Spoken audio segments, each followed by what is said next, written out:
Bonjour les passionnés de l'espace. Bienvenue à nouveau sur la chaîne. Aujourd'hui, nous célébrons un pas de géant pour l'exploration lunaire, la mission réussie de la sonde chinoise Chang'e 6. Ce n'était pas n'importe quel alunissage. Chang'e 6 a atterri sur la face cachée de la Lune, une région cachée en permanence à la vue de la Terre. Cette mission marque une réalisation importante dans l'exploration spatiale, et nous sommes ici pour plonger dans tous les détails. Le programme Chang'e, un héritage de l'exploration lunaire. Avant de déballer Chang'e 6, rembobinons un peu. Le programme d'exploration lunaire Chang'e de la Chine n'a cessé d'entrer dans l'histoire depuis plus de 2 décennies. Nommée d'après la mythique déesse chinoise de la Lune, les missions Chang'e se sont concentrées sur l'exploration robotique de notre voisin lunaire. Plusieurs missions ont été couronnées de succès. Chang'e 1, 2007, premier orbiteur lunaire chinois, capturant des images haute résolution. Chang'e 2, 2010, cartographie lunaire supplémentaire et préparation des futurs atterrissages. Chang'e 3, 2013, premier alunissage réussi par la Chine et déploiement du rover Yutu.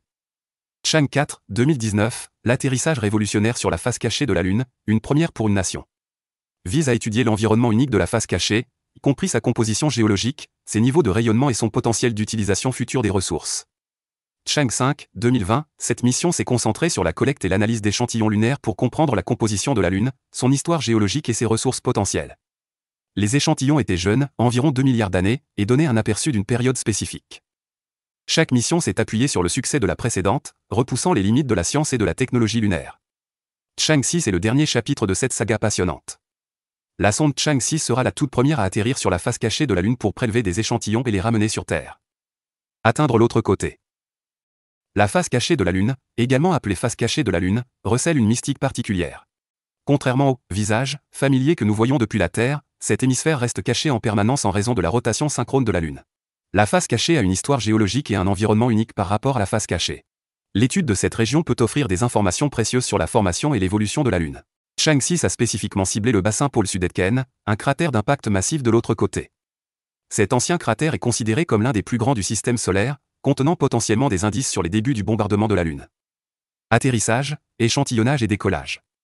Chang'e 6 est une mission d'exploration lunaire robotique de l'administration spatiale nationale chinoise, lancée en mai 2024, composée d'un atterrisseur, d'un véhicule d'ascendance et d'une capsule de retour. Après un voyage sans faille, l'atterrisseur a atterri sur la surface lunaire dans le bassin pôle Sud-Aitken le 2 juin 2024. La Chine est le seul pays à avoir atterri sur cette région reculée de la Lune. La face cachée de la Lune n'a pas de lien de communication direct avec la Terre, de sorte que la procédure d'atterrissage était largement autonome, bien que les ingénieurs puissent toujours surveiller la situation et envoyer des instructions à l'aide du satellite relais Kuqiao-2, qui a été lancé en mars de cette année et est actuellement en orbite lunaire. L'atterrisseur dispose de 4 instruments scientifiques, un de France, un d'Italie, un Pakistan et un de Suède pour étudier la zone autour de son point d'atterrissage. Il est également équipé d'une perceuse et d'une pelle destinée à saisir environ 2 kg de matériel lunaire arrangé dans le module d'ascension. Ces échantillons, en particulier ceux provenant de couches plus profondes, pourraient révéler des détails sur la composition interne de la Lune et les ressources potentielles. C'est là que les choses deviennent encore plus impressionnantes. Le 4 juin, le véhicule ascendant s'est séparé de l'atterrisseur et a décollé de la surface lunaire. Il s'agit du tout premier lancement réussi de la face cachée, ce qui témoigne de la technologie avancée des engins spatiaux chinois. L'atterrisseur est maintenant en train de collecter des échantillons, en utilisant une pelle robotique pour collecter des matériaux de surface et une foreuse pour extraire la roche d'environ 2 mètres sous terre. Selon l'administration spatiale nationale chinoise, ce processus prendra 14 heures, réparties sur 2 jours.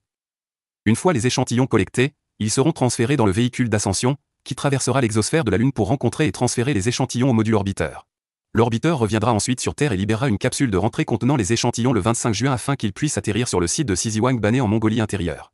Si tout se passe comme prévu, la mission durera 53 jours, soit 30 jours de plus que Chang'e 5. L'importance de Chang'e 6. Ces échantillons pourraient être cruciaux pour notre compréhension de l'histoire de la Lune, de la Terre et de l'ensemble du système solaire.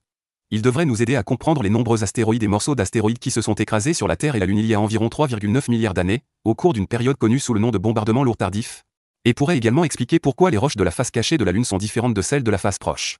Le succès de Chang'e 6 revêt une immense importance pour l'exploration lunaire. Voici quelques points clés. Dévoilement de la ferme.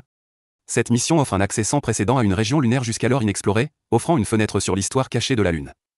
Analyse des échantillons. L'étude des échantillons collectés a le potentiel de révolutionner notre compréhension de la formation, de la composition et du potentiel des ressources de la Lune. Et la mission précédente Chang'e 5 a ramené 1,7 kg de matière de l'hémisphère nord de la face visible de la Lune. L'atterrisseur de la mission Chang'e 6 est conçu pour collecter jusqu'à 2 kg de matériaux lunaires de la face cachée, y compris du sol et des roches de surface, à l'aide d'une pelle, et des échantillons souterrains, à l'aide d'une perceuse.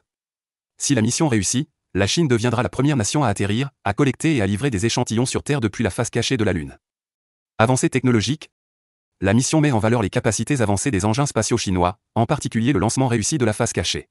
Cela ouvre la voie à des missions lunaires plus ambitieuses à l'avenir. Collaboration internationale. Chang'e 6 incarne l'esprit de coopération internationale dans l'exploration spatiale. Le partage des données et des résultats avec la communauté scientifique mondiale profitera à toute l'humanité. Si Chang'e 6 réussit, il s'agira de la deuxième mission de retour d'échantillons de la Chine sur la Lune et de la première fois que de la poussière de la face cachée de la Lune est collectée et renvoyée sur Terre. Projet futur. Chang'e 6 est le début de la phase 4 du programme d'exploration lunaire prévu par la Chine, qui devrait consister en 2 autres missions robotiques, dont une petite sonde volante. Après cela, il est prévu de commencer à envoyer des missions habitées sur la Lune que la Chine vise à lancer d'ici 2030. Et peut-être même construire une base lunaire permanente. Le pays veut construire un avant-poste d'astronautes près du pôle sud appelé Station internationale de recherche lunaire plus tard dans les années 2030, avec l'aide de partenaires tels que la Russie, la Biélorussie et le Pakistan, tout comme la Station spatiale internationale. La Chine prévoit de lancer 2 missions distinctes au pôle sud de la Lune vers 2026 et 2028, y compris des tests utilisant le sol lunaire pour imprimer des briques en 3 dimensions comme précurseur d'une base lunaire. Les scientifiques chinois partageront les données scientifiques générées par la mission avec leurs partenaires internationaux et mèneront des recherches conjointes. Merci d'avoir regardé cette vidéo. Si vous l'avez aimé, alors aimez-le et abonnez-vous à notre chaîne pour plus de vidéos comme celle-ci. Et n'oubliez pas d'écrire votre commentaire sur la mission de la Chine sur la Lune.